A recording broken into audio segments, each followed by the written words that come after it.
All right, let's do this thing, my friends. Let's see what's up with this thing. This is Jose Trujillo, the world's greatest living artist. I'm here in my studio. It's a little cold. It's getting a little cold. It's just a little chilly right now, but it's all right. It is what it is right now. I'm not gonna complain about it. I'm gonna let it be.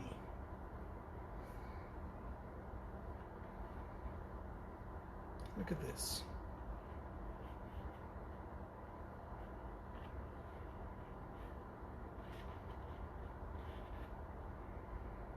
I'm gonna put some rain right here.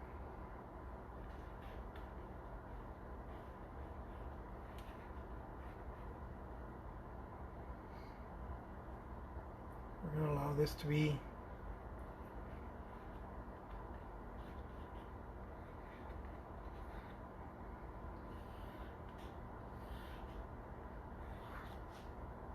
very well done.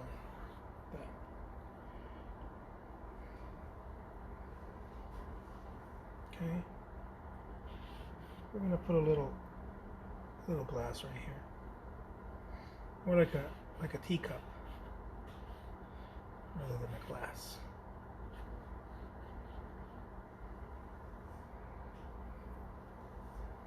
I put a little teacup right here.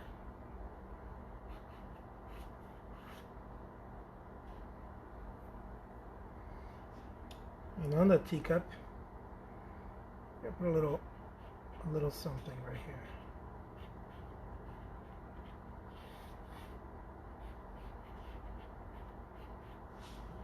A little birdie.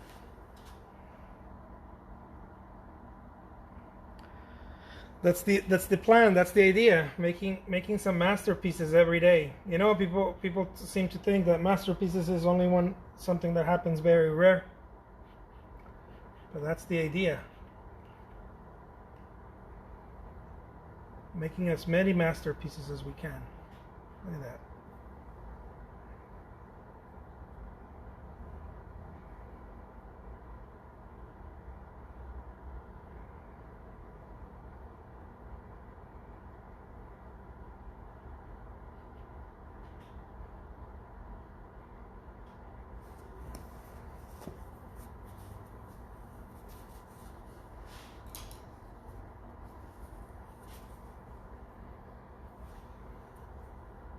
And let's see what this looks like.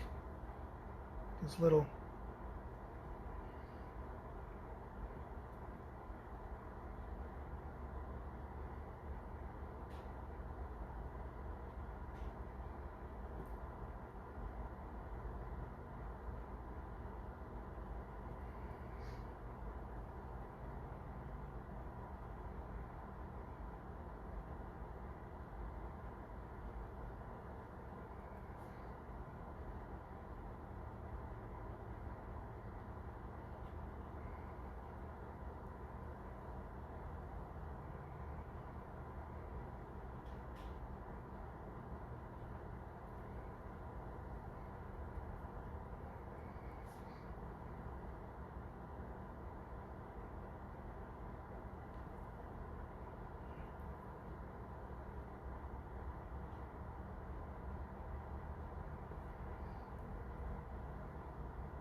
There we go.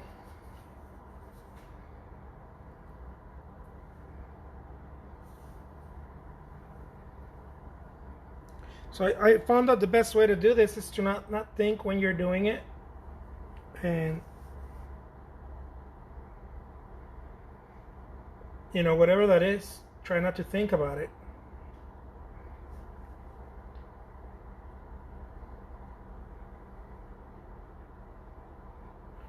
So that you're able to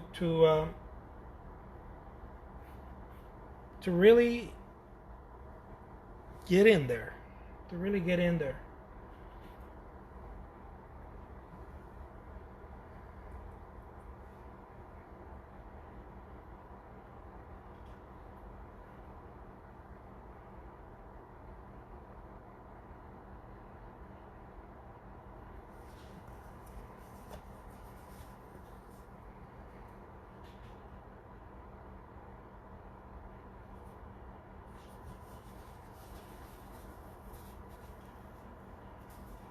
It's almost like molding little figures out of clay or something.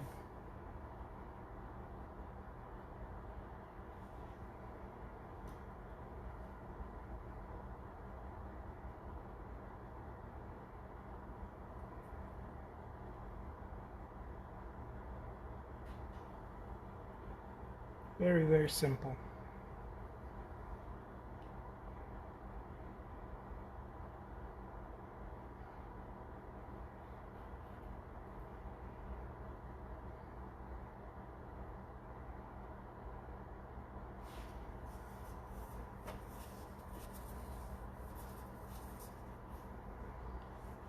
Then we start doing some flowers and see where those are going to take us.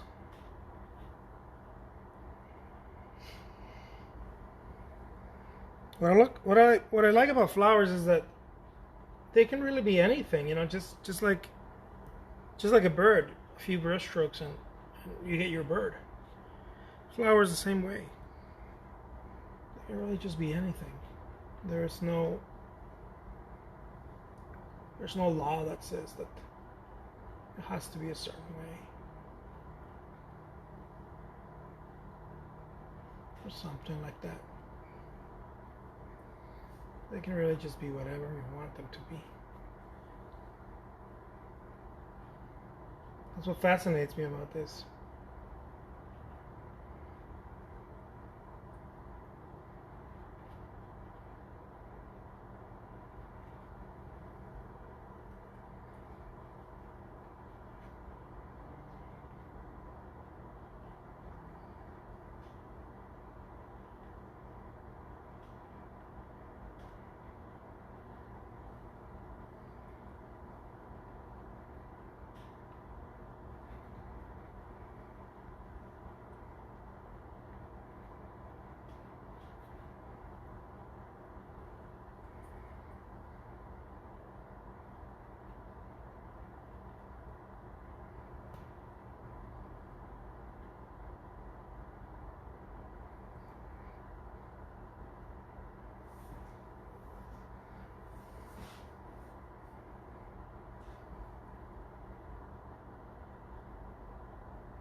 Which is very simple that way.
Very simple.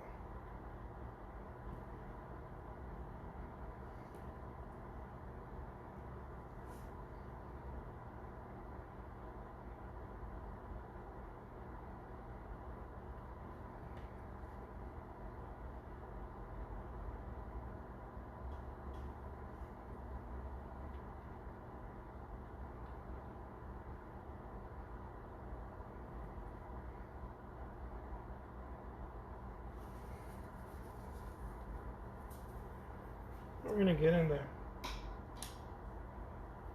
The bigger brush.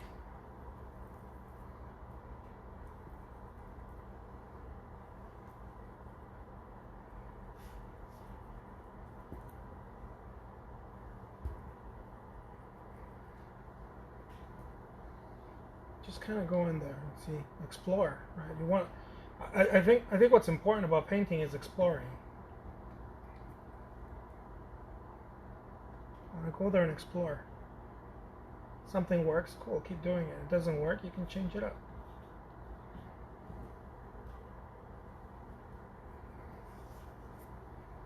Ultimately, there's nothing wrong you can make when you're painting.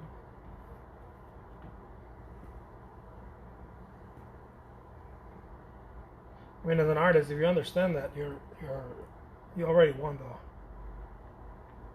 the battle.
Something like that.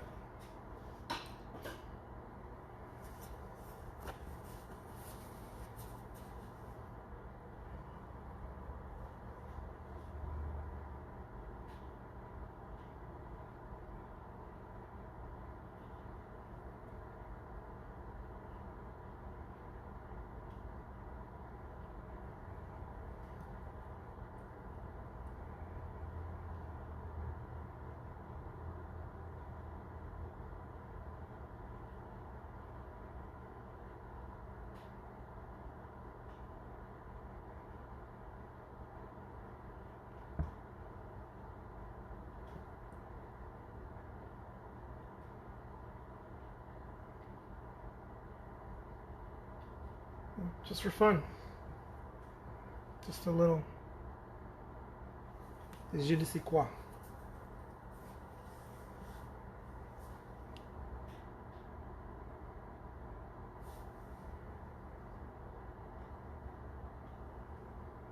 Get some of the blue.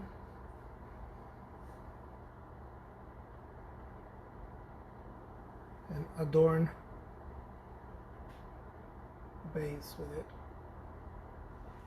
a little bit.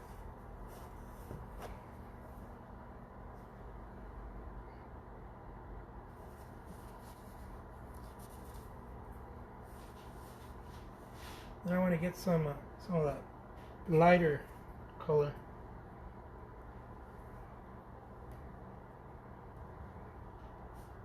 Some of the peach and yellow.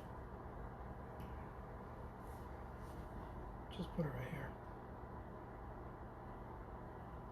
It's starting to sound like what's that dude's name?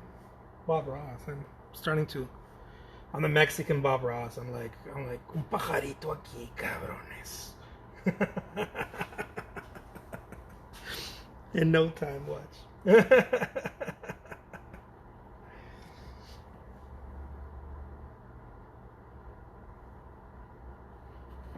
There it is.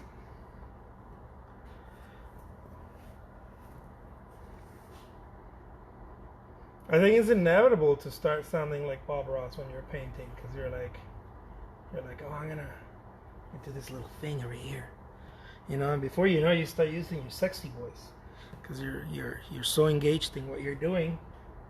You're speaking. You're speaking lower. Speaking lower, the sexy voice comes out. The meaningful voice, no? Look at that.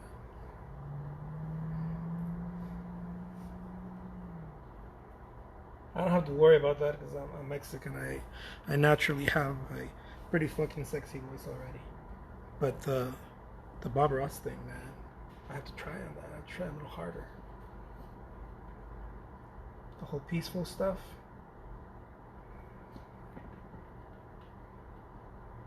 Look at that.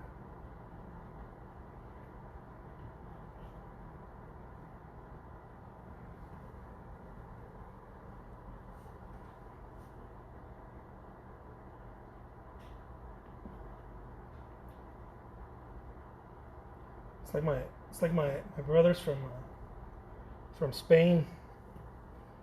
When they talk, it's like the most interesting thing also because their voice are super low.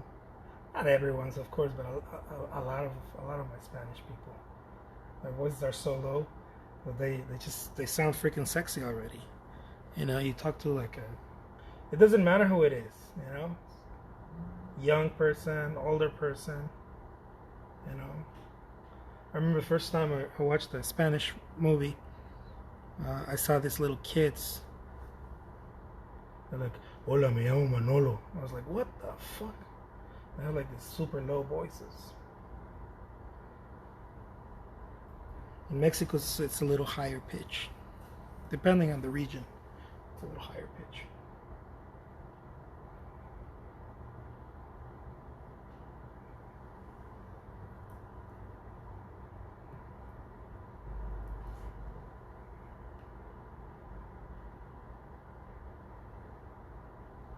Look at that.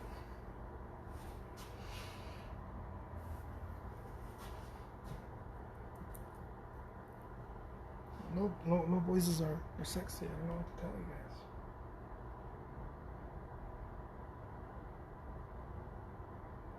But I can't say that because people have been telling me on YouTube that I sound like Kermit the Frog. So.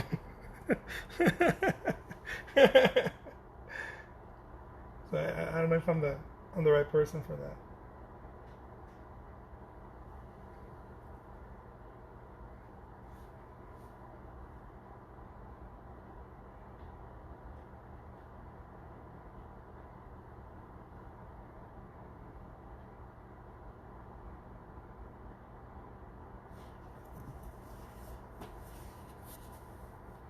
My wife has been listening to this dude. What's his name? Zetangana. It's Spanish. It's like Spanish. They're from Madrid. The Spanish. It's like Spanish hip hop, I think. It's like a really nice blend of different music, but predominantly hip hop. It's really good.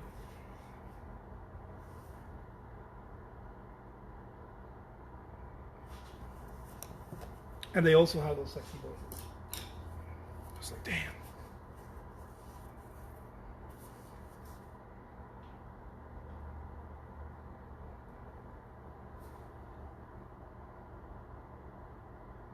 Look at that. There it is. Simple.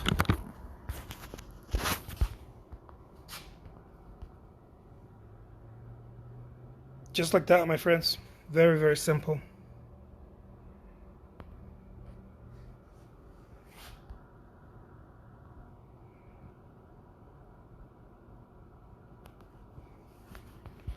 So I'm going to start doing some really cool stuff this year, guys. Last year we started, well, we're still in last year, according to my mind. We started a school, a teachable website where I'm teaching other people about marketing and painting in this style. Mainly expression. It's between expressionism and impressionistic brushstroke. And so far it's been super fun. It's really fun. We've been doing some workshops just about on everything. I mean, from selling online, marketing, creating different platforms, selling on eBay,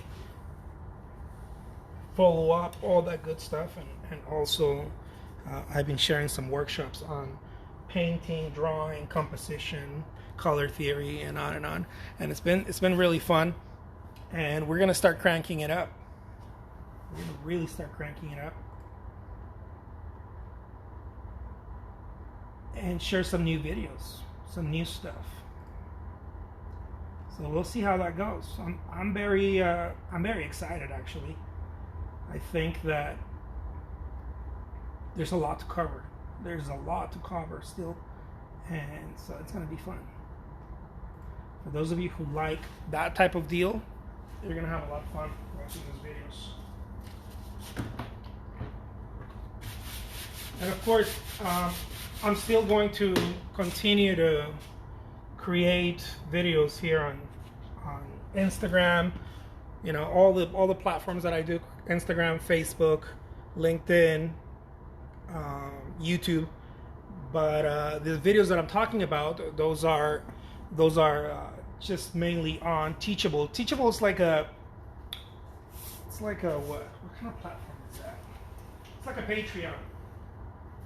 It's like a Patreon, but I'm not creating scales of like, for $5 you can watch this, for blah blah blah. It's like Patreon, but it's a $20 flat rate, and you can watch all my videos there. So it's really cool. All right, let's move on to this other piece. Let's see what this looks like.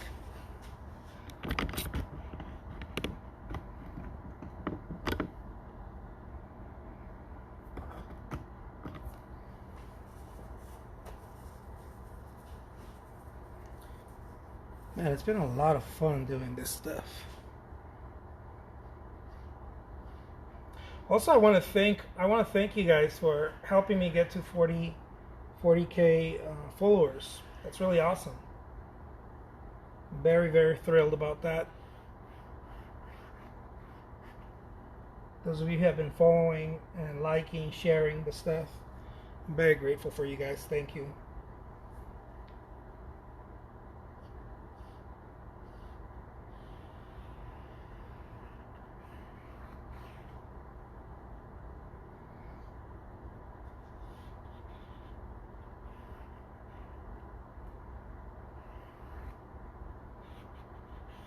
Look at this. There we go.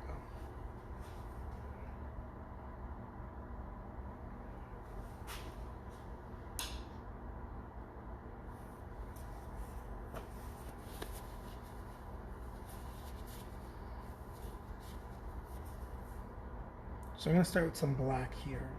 Mix a little bit of red.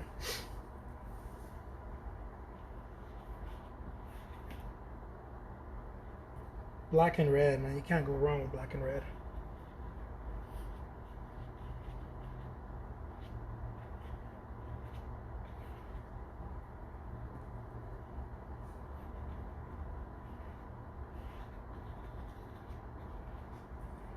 I'm telling you guys, I'm a little out of it right now. I ate one too many tamales during this holidays, and man, I just feel like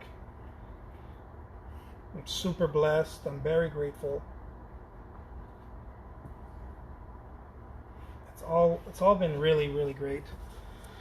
When the whole pandemic first, when we first heard about it, my wife and I were like, oh man, what are we gonna do? It's like super crazy.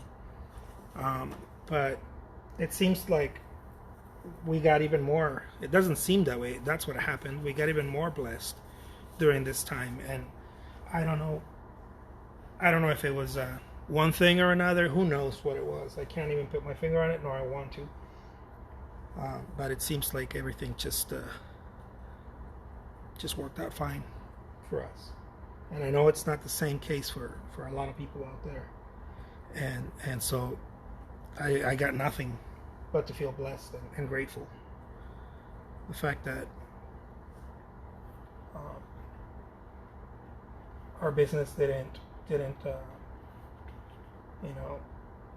experience any negative outcome from this. Just that alone, I mean, and the fact that we are like healthy. I mean, that right? But talking about being an artist and all of that. The fact that we're alive. There's just so much to be grateful for. I keep talking about this thing, man. This thing about gratitude really changed the outcome, the direction of my career. I thought I was doing good before I tapped into the practice of gratitude, and now things just seems like everything just skyrocketed. And so that's why I keep talking about it, because I'm like, dude, if I'm not that special. If it happened to me, it can happen to anybody. This whole gratitude thing, man.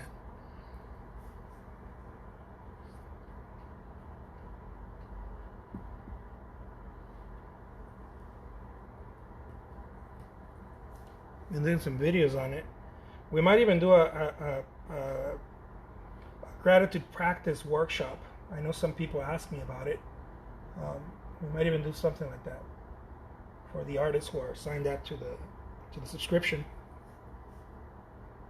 I know some artists are having a hard time wrapping their brain around making a career out of this game and that type of deal.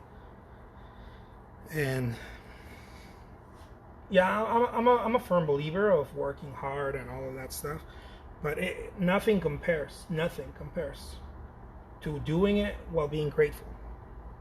You can do it. You can be working hard and hustling and all that stuff, and still, still not really understanding it.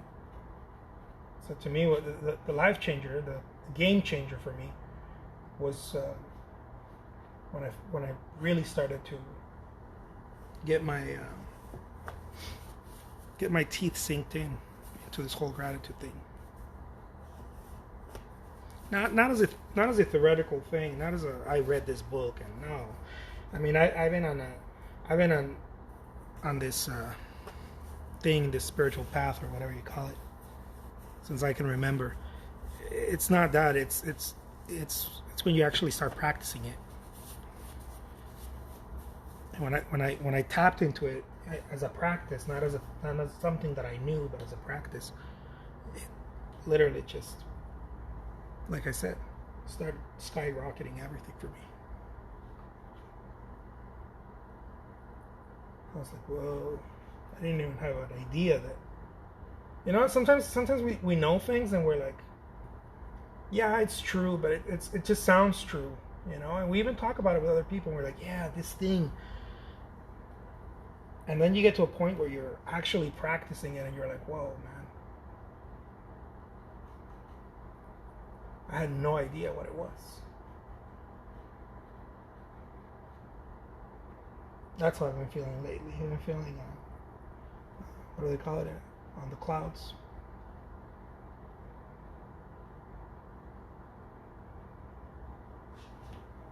And my wife and I were talking about it. We've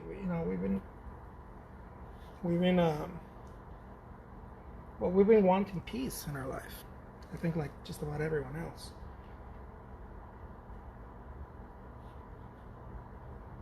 As individuals, as a couple, and parents and sons and daughters and all that good stuff.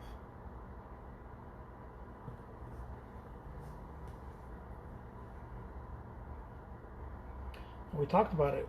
We're like, there's got to be a different way of doing things. We talked about it for years. There's got to be a different way of doing things. A different way of doing things, like all around.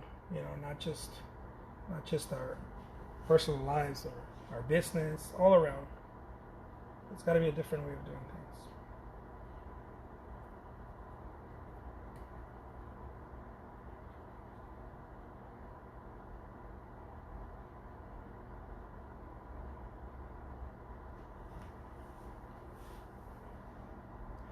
What's happening? What's happening, Jay? Good to see you, my man.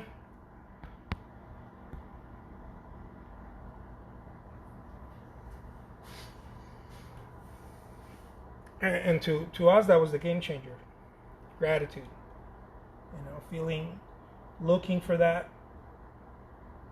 looking for what's, like I said earlier in another video, one of the things that artists ask me when I'm coaching them is it's the same question. It just looks different because it's geared towards different things, but it's pretty much the same question. I've been working very hard at this, at X, Y, and Z, and I haven't gotten anything in return. And I feel like things are, as a matter of fact, sometimes things are crumbling and this and that. And one of the things that I pinpoint is, what are you feeling, dude? They're like, well, what am I supposed to be feeling? I'm like, you're supposed to be feeling something. Your gut tells you what's going on. What are you feeling?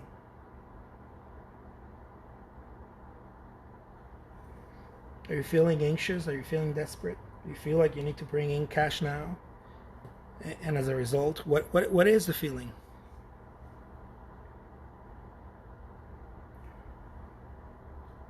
I don't know about other people, but this happened to me. When I started noticing that the feeling needed to move from being desperate, from being stressed, to being in a state of joy and playfulness,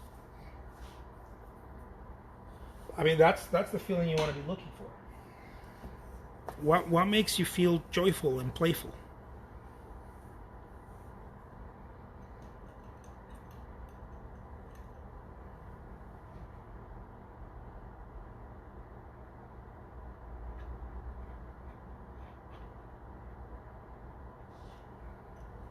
And whatever that is, hold on to that. Hold on to your life. Don't let that feeling go. That's your Peter Pan feeling. That's the stuff that makes you fly. That's your happy thoughts.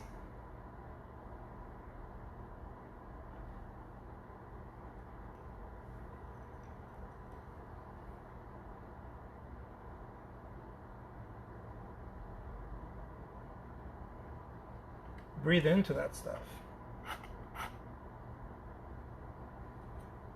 So that's one of the first things that I ask, like, what are you feeling? Oh, I'm feeling this. Okay, start looking for the thing that makes you feel not that. What are you grateful for? Can you breathe? Let's check that. Yeah, I can breathe. Okay, then you're winning. You're already winning. Can you walk? Can you move? Can you? Now let's move from can you. Right? Who do you have around you? Do you have your kids? Do you have your wife? Do you have your parents? Do you have some food today? Let's start moving towards that direction. What are the wins? Man, stacking wins. Every single mentor that I've had in the past, every single one of them, without exception, and I've had my share of mentors, has said the same thing. You got to stack your wins, dude. You got to start stacking those wins. It's the capitalist way of saying gratitude. It's just that a lot of them are capitalists. They're not going to get into the airy-fairy stuff. They're not going to get into the woo stuff. Some of them do. Most of them don't like to get into the woo stuff because they like to talk about how they make shit happen with their own hands, right? They like to pull yourself up from your bootstraps and that type of BS. And so they don't call it. They don't necessarily. Most of them don't necessarily call it gratitude. Although a lot of people are understanding more and more that that's what it is. But you'll notice that they'll call it stacking your wins. That's what it is. They just don't like to use that word for whatever reason. I think they think it's too hippie or something. Too left. Not right enough. But yeah, that's what I've learned from them. The main thing that I learned from them is start stacking your wins. What are your wins?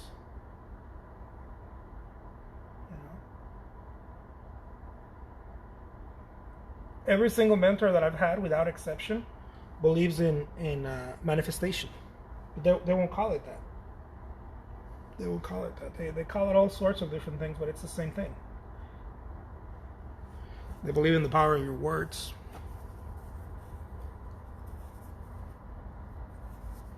They all believe in the same thing. They believe in your. Why do you think that most of those cats out there who are mentoring talk about who you're hanging out with, who are your friends? Why? Because that's your. Whatever they're talking about, whatever they're thinking, you're thinking.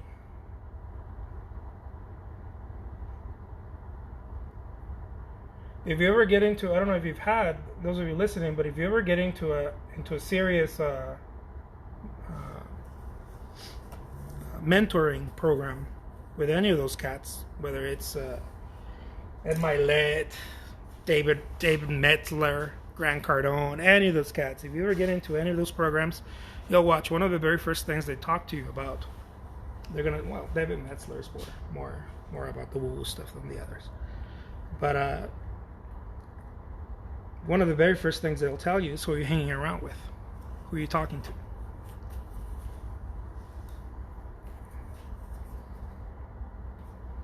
What are you intaking? You know, maybe you have an idea about being an artist and blah blah, and you don't feel comfortable talking about it with your buddies, because every time you talk, you bring it up with your buddies, or it could even be the person you're sleeping with, your spouse, or your brothers, your siblings, parents. Every time you bring it up, they're like, when are you going to get yourself a real job? Or something along those lines. And so you don't the support doesn't you don't have the support, right?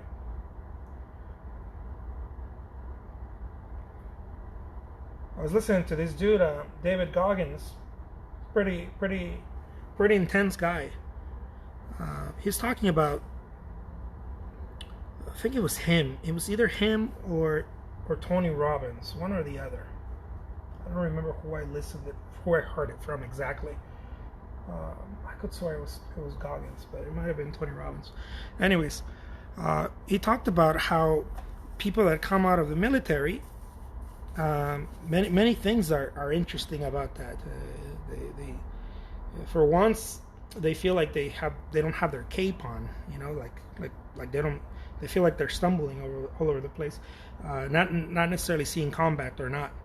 It doesn't mean that, you know, some people have been in combat, and that's a whole other situation. I'm not talking about that. I'm talking about people that have been serving and working in there and whatnot, and this guy talked about how they get out of shape right away, or they feel like they don't have the drive that they had when they were in the military, and the guy talked about it. It was a very interesting conversation. The guy said it's because when they come out, based on his findings, right? When he talks to ex-military people, veterans, he said when they come out, their atmosphere doesn't support them anymore, because when they're in the military, the entire atmosphere is tough, right? And it's strong and it's supportive, and they're all checking up on each other with they're exercising and you know, doing, like, having a plan, having goals and whatnot. And when they come out, many of them don't feel that anymore, because they don't have the support. And so they started doing all these studies about how your group support is everything. Your group support is everything. And man, I haven't been in the military, but I can attest to that as an artist, how your group support is everything. Who are you listening to? That type of deal. Dude, that's so true. Jay says we're typically the result of the 5 closest to us. That is very, very true. We're the average, right? We're the average of the 5 people closest to you. Well, thank you so much, Eric.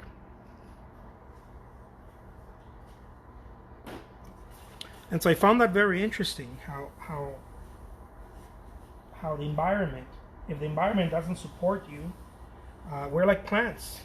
You know, if the environment doesn't support you, it's very hard to make it. So if you're an artist and you're thinking about making, I don't know, making, you have a plan for your career or whatever, and you keep talking to people around you who don't have that plan with you, who don't support that plan, who every time you talk about your plan, they talk down on it, or they let you know with little funny words or interesting ways of telling you there's no way you're gonna make it, dude. What the hell are you even talking about? That type of deal. Or you should stop dreaming, man. What's wrong with you?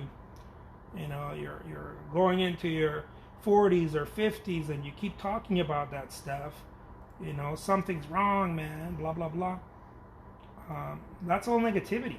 That's all stuff you don't want to be around. That stuff. I'm not saying stop talking to your friends or never talk to them again. Or only you know what to do, but what you should do. But what I am saying is that is happening to many people, and they don't know it. Let's do another one. It's happening to many artists. They have no clue. They have no clue why is it happening to them.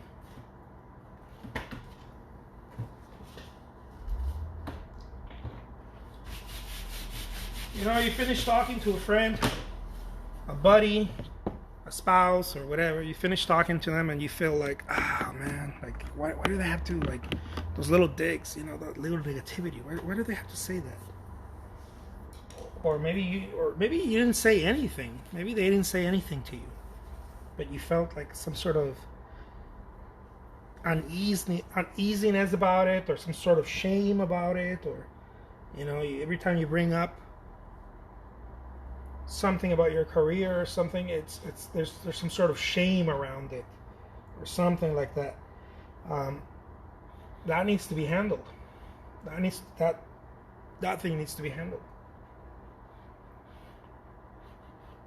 There needs to be a conversation, or there needs to be some praying, something, but it needs to be handled.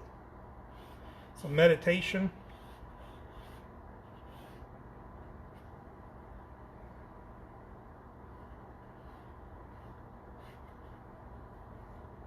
I think the support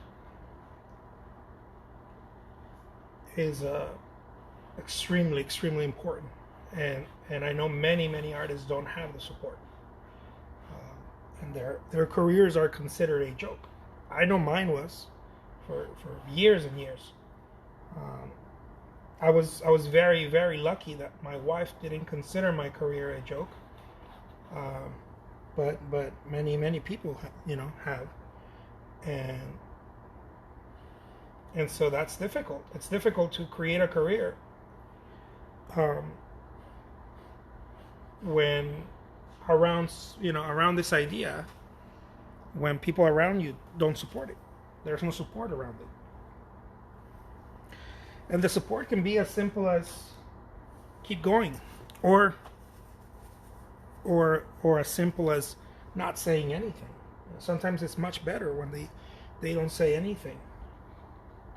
You know, just nod and smile. Many times that's a lot better than having someone saying something, trying to say something positive, but that ends up being something negative. Something like, well, you sure about that? Or, the economy's not in the right place right now. I'm just, and many people, they want the best for you, or the intention, right? As they say, the road to hell is paved with good intentions. Many people may have very good intentions for you, and they may mean well, but they might not know that they're hurting you.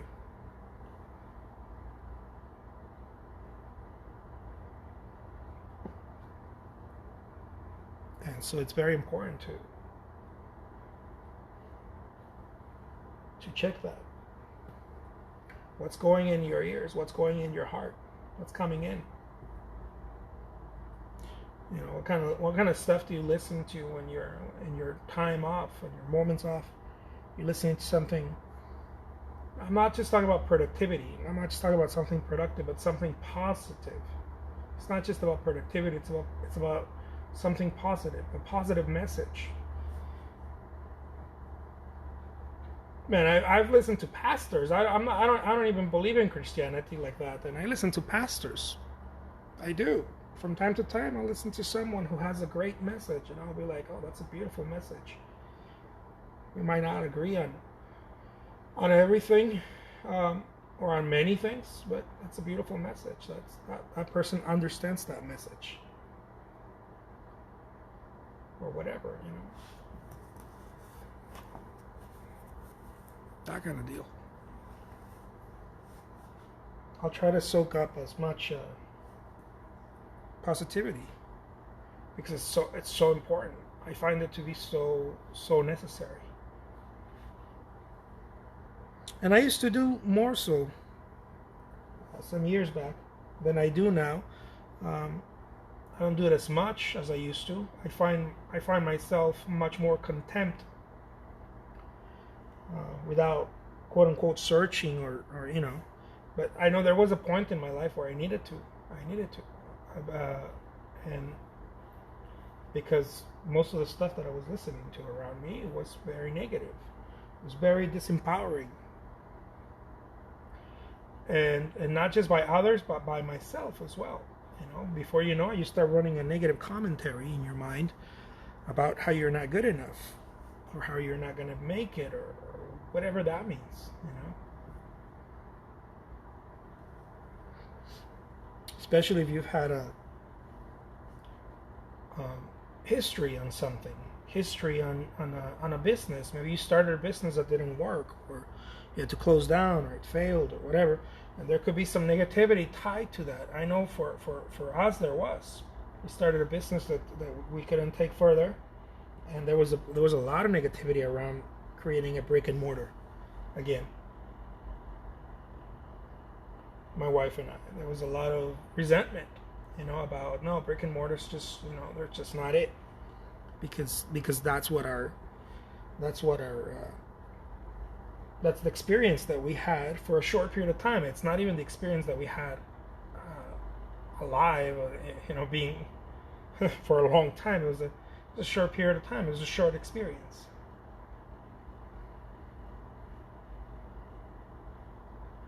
But it's not necessarily true for all people, or for us.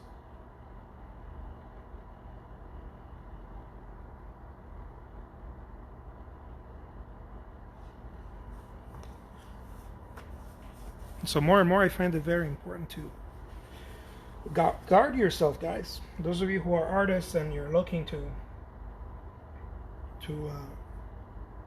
go the distance with your career, or whatever you're trying to do, guard yourself. Keep a watchful eye on your dreams and your aspirations, because it's a little plant that unless you keep watering, you know, unless you keep watering that, you keep showering it with sunlight and you know, positive reinforcement, talking to other people, it can be very it can be like going upstream if you're not careful. If you keep, you know, listening to the wrong ideas, listening to maybe the right people with wrong intentions, or wrong people with, you know, with wrong intentions, whatever it is, whatever the deal is.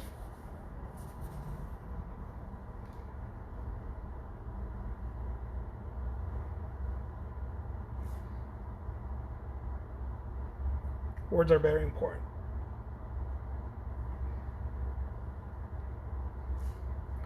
And the reason I'm saying this is I found that in my own career that it's extremely important to have people around you who speak honor on your dreams. They're either fanning your flames, or they're trying to get rid of the fire. One or the other. And I know this sounds very totalitarian, but I found that in my experience, they're either fanning your flames or they're trying to put out your fire.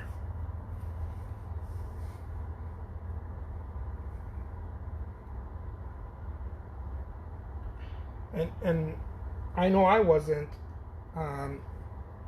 emotionally or spiritually strong enough to step away from those sentiments, those feelings, those ideas. And so I know that it was difficult until I started becoming stronger in my emotions, my convictions, where for the most part now, someone tells me it can't be done or that's too hard or whatnot, I get nothing but a chuckle, right? Like it's funny to me because I know what that means. Where before I was like, I could pretend that I was tough and then I would walk away, and that would sit in my heart. Someone saying something negative about my career or me or whatever, that shit would sit in my heart for a while.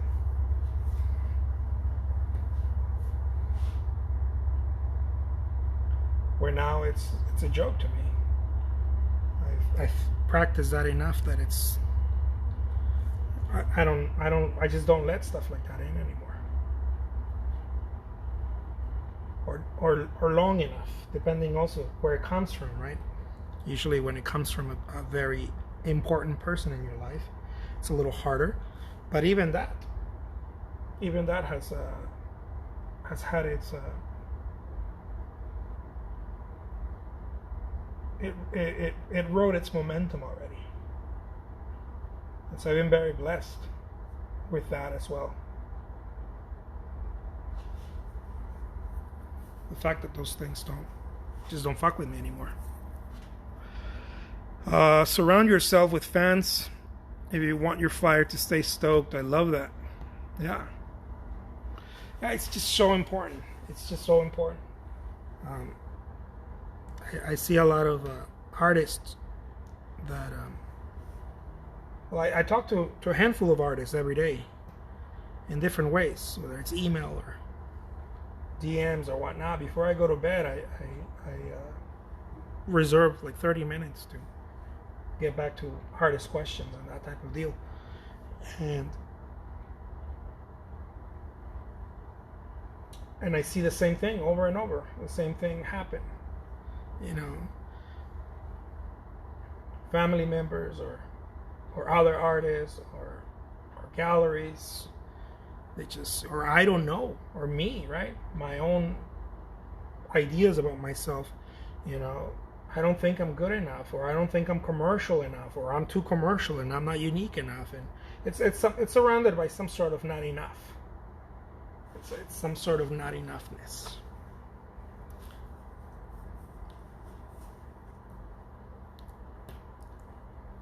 And of course, none of that is true. None of it is true. It's just a feeling, like a cloud in the sky. It looks like the sun is gone, but it's not. It's just a cloud in the sky. It runs its momentum. That feeling runs its momentum, and then it's gone.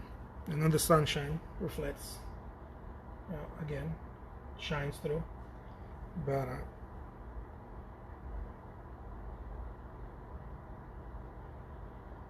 that's something I try to remind artists, especially because I know that as an artist, we're very people say that we're very emotional. I don't know if it's the emotional is the word. I know there's a lot of ego tied to it, because it's got to do with my sense of self, my reflection, the reflection of me.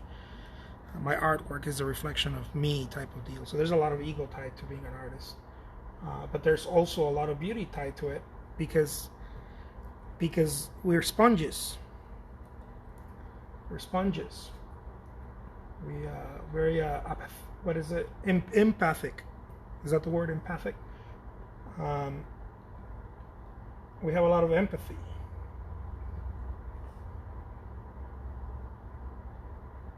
We're able to see things that other people may not necessarily pay attention to. Whether it's empathy for another fellow human being or empathy on a landscape or a flower. We can see it. We can see it, and we sit with it for a while. Artists, we tend to celebrate. That's really what being an artist is. We celebrate that which other people neglect. And so, in a way, we're keepers of peace as artists. That's really what the main job is. Keepers of peace. Because we celebrate that which gets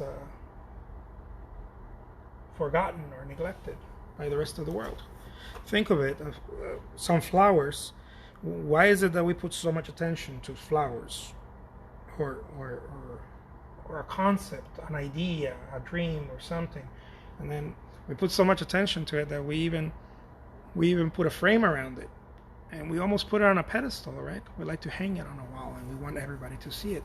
It's not necessarily about us, although we can get lost in that, as I said earlier, and then you have to return back home when you get lost in me, my painting, the way I paint, I'm such a badass, blah blah blah blah. Or I'm not good enough. That's, you can also get lost. It's the same path. I'm the greatest, or I'm not good enough. It's the same thing. It's just they're inverted, but it's the same feeling. We do get lost in that, and then you have to come back home. But ultimately, what you do as an artist is you're showing the world that which the world neglects. You're a collector of things the world does not give a shit about. And then you put them in frames, and then you show it to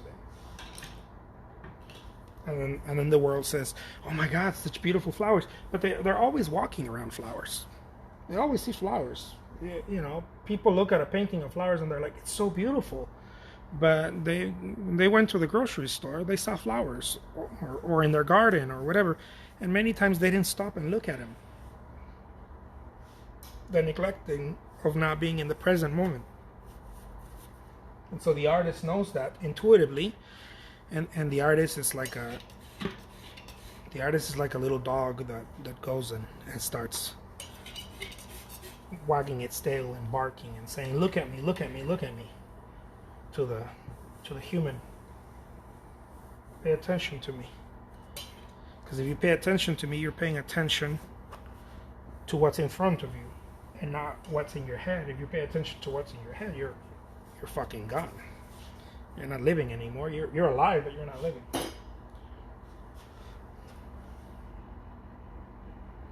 Oh, thank you so much, Michelle.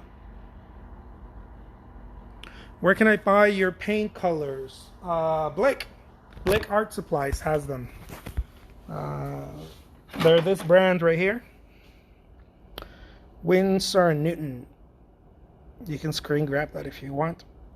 Dick Blick. It's called Dick Blick Art Supplies online. You can get them. I get them from a local art store, but I bought them for years. I bought them for over 10 years at Blick.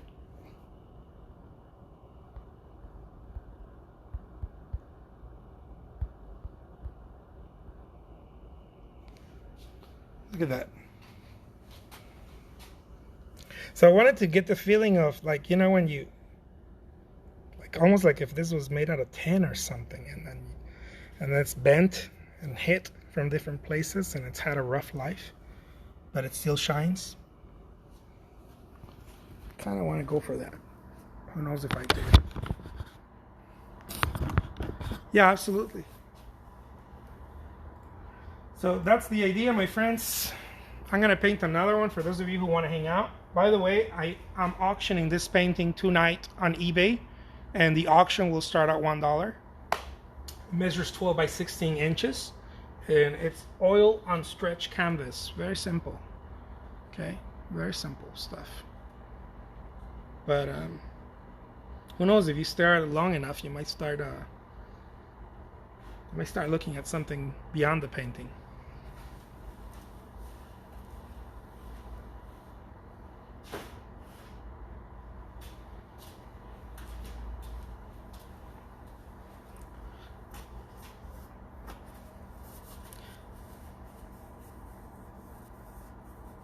Oh, yeah, Simply Simmons are the brushes. Yeah, thank you, Jay. Yeah, so from now on, when people ask me what is it that's special about my paintings, because I get these messages too when I quote someone, they're like, "What's so special about your paintings?" Or especially for a commission or whatever, or even a small study or a painting, any type of painting that I do, stuff that I put on eBay, like what I just painted right now. More and more, I'm realizing that that I'm not selling a painting, although it looks like a painting. It looks like I'm selling a painting, but I'm really not selling a painting. I think I'm selling the opportunity for a little moment of peace, a little present moment attention. Oh, thank you so much.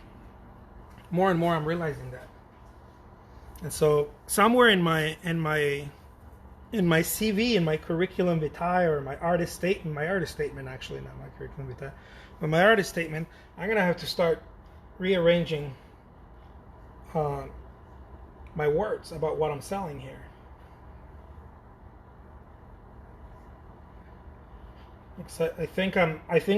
I'm more and more, I'm realizing I've transcended selling paintings. I don't think I'm selling paintings anymore. I think I'm selling opportunities for present moment awareness, because this is what the paintings have done for me, and I'm more than sure that this is what it's doing for the people who are purchasing them or collecting them.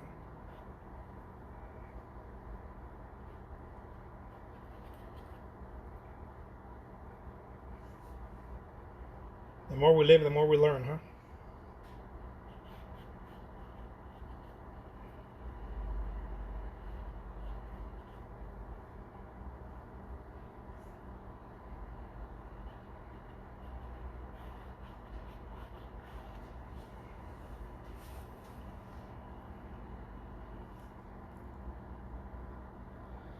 Oh, thank you, Jay. I love that.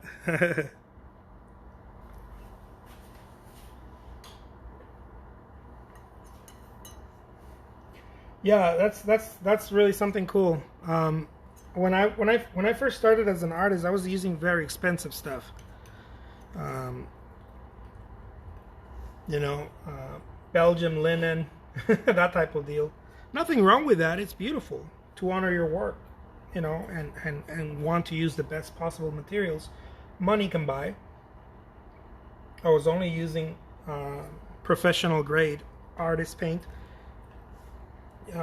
Very difficult in the beginning to make a living by using professional grade artist paint in the beginning, because you can easily spend a couple of $1,000 a day on the amount of paint that I use.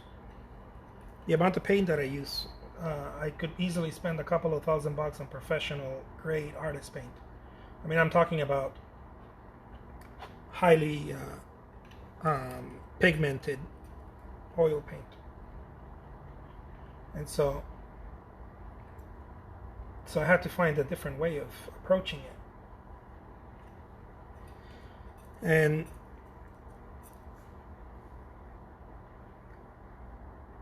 as an artist, I think that I started noticing that what mattered is what Jay said right now. What mattered was creating the artwork, not buying the supplies.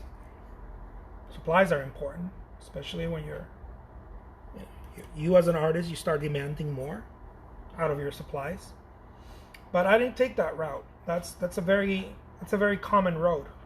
You start demanding more of your supplies. What I started demanding more as I painted, I started demanding more peace from myself. In a way, right? Started demanding more presence, more and more and more, rather than being so much stuck in my head. I started demanding. I know demanding sounds weird. I wasn't really demanding, but I started paying attention more to that, to my mental state, my emotional state. What's going on right now? I went that route. And so the supplies didn't really matter anymore as much. Am I using the best supplies? Am I using that didn't hold its weight anymore as much. It had a momentum in the beginning. It was important for me to use very expensive stuff. And then what became more important was to pay attention to the work rather than my sense of self, trying to get my sense of self out of the work itself, or out of using the best materials. Because I started noticing that that I made it about me rather than about others. Something that my mother taught me when I was a kid was if you want to do well, you got to serve others. It's about service. If you want to do well in any place, it's about service. It's not about you. And so, of course, like any other young person, you don't, you hear your parents tell you stuff like that, and you're like, yeah, whatever. At least I did. I don't know about other people, but I did. I was like, yeah, right, whatever. I thought it was true, but I didn't really care much for how true it was. It sounded true. And when my mother passed away, we had those words engraved in her tombstone. To love is to serve others. That was her saying, her daily saying, right? To love is to serve others.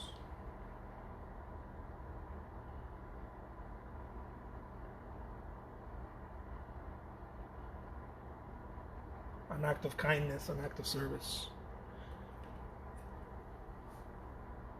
And so that became more true to me as I started growing up, became a husband, became a father, and started becoming more true, more and more true. I was like, oh shit, maybe she was right, maybe that's it's definitely true in business. I mean, if you're not serving others in business, forget about it. You should close the doors right away. As Confucius, I think, was the one who said, if you can't keep a smile, you shouldn't open a business, right? No one without a smile should be opening a business. I think no one who doesn't want to serve others, right? If you don't want to serve others, you should definitely close the business. Business is all about service.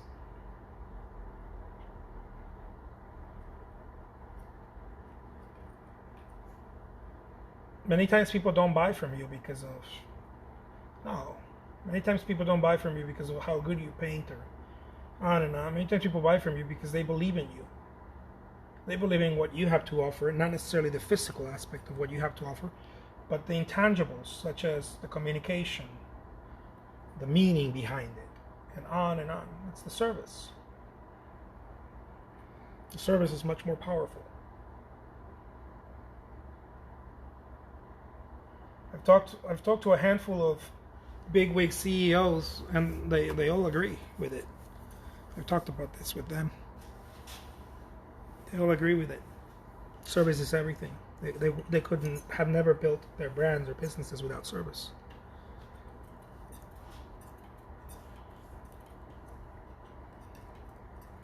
And it's such a weird thing,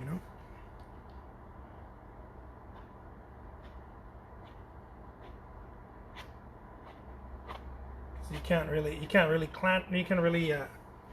clone it or can it. You can't put it in a can, and you definitely can't clone it. Service is unclonable. You can't. It's not like a print. It's something. It's the soul of the business. It's the soul of the brand. Either you're doing it or you're not.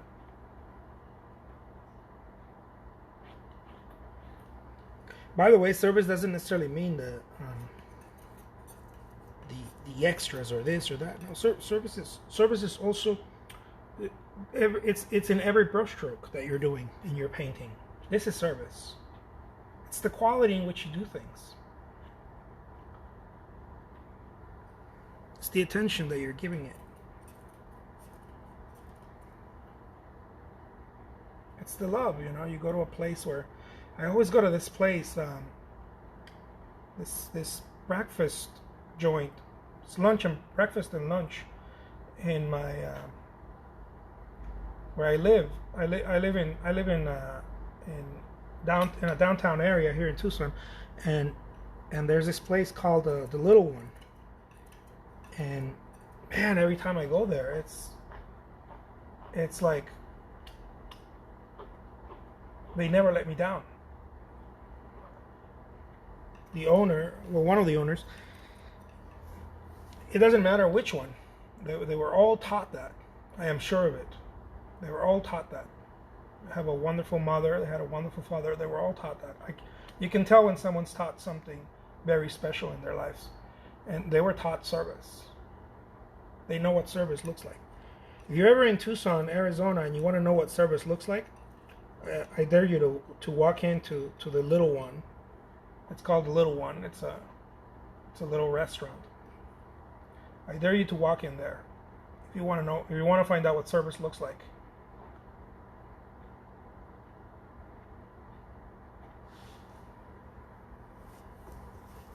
It's amazing, and I've been going there. I mean, I've been going there for a long time, but I've lived downtown for over 3 years now, and the quality of the service is ridiculously good. It never goes away, and it's because it's ingrained in the owners, and because it's ingrained in the owners, the employees follow it. It has to. It's the culture. It starts with the owners. It's the culture. It's ingrained in there.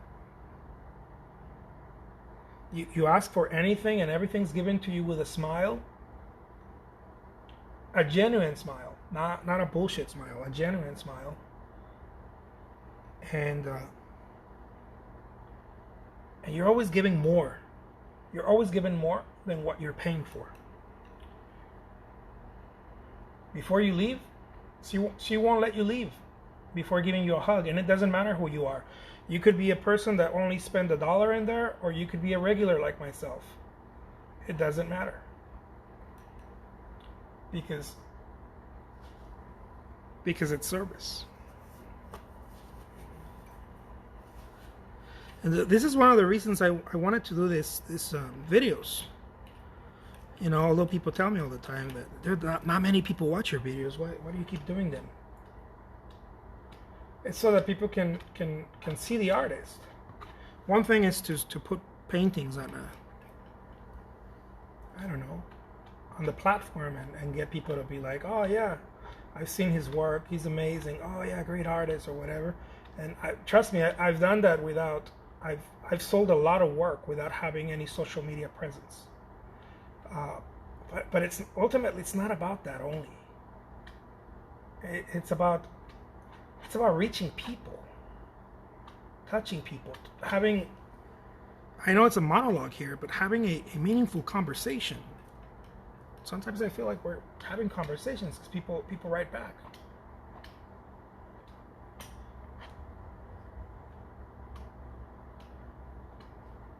And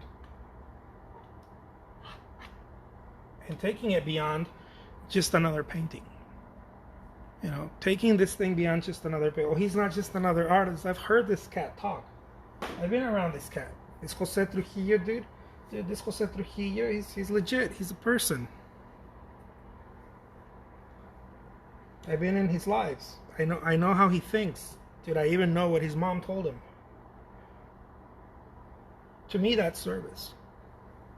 To me, that's taking it a step further than just showing up and doing the same thing everybody does, right? All the artists doing, talking about their palette and their work, and that's beautiful, but you don't really get to meet the artist.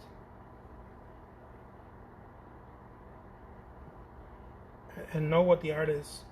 Why does the I can promise you, anyone who's watched long enough, they know what my shit is about. They know exactly what my shit is about. Anyone who's watched me long enough, whether it's been a month or 10 years, They know exactly what I'm about. They will tell you what kind, not just what kind of paints I use, how I use them, and on and on and on. They will tell you they'll pinpoint you what goes through my head on a regular day. And that's by design. That's not a coincidence. That's by design. I want people to know me. I want people to hear about me, to hear about the stories, and to go beyond the painting.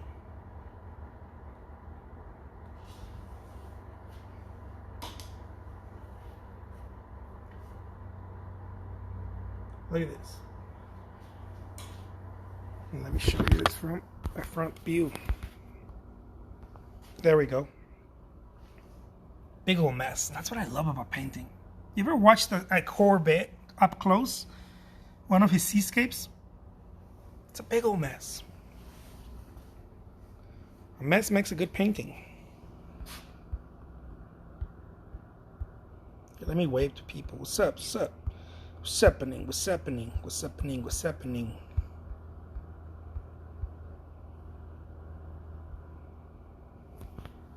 Oh, thank you so much. So that's the deal, my friends. I hope that you enjoy this little segment here with me. Man, it's 8 p.m. Time flies sometimes, huh? Especially when you love what you do. Time flies. I'm going to be doing some more work for maybe an hour or two, and then I'm going to head home maybe around 10, somewhere around there. We'll see. I don't want to leave. It's so good here. Hola Armando, ¿cómo estamos? Armando de Cancún, ¿no? So there it is, my friends. I will get back to you guys. I'm going to have to go and charge my phone. I've been tempted about buying a second phone. That way we can have some long ass lives here on Instagram. Or maybe have one right after the other for several hours. Who knows? I'm crazy like that. I might have to buy another couple of phones and do that. It's definitely worth the shot. So that's a plan for 2021. We'll see.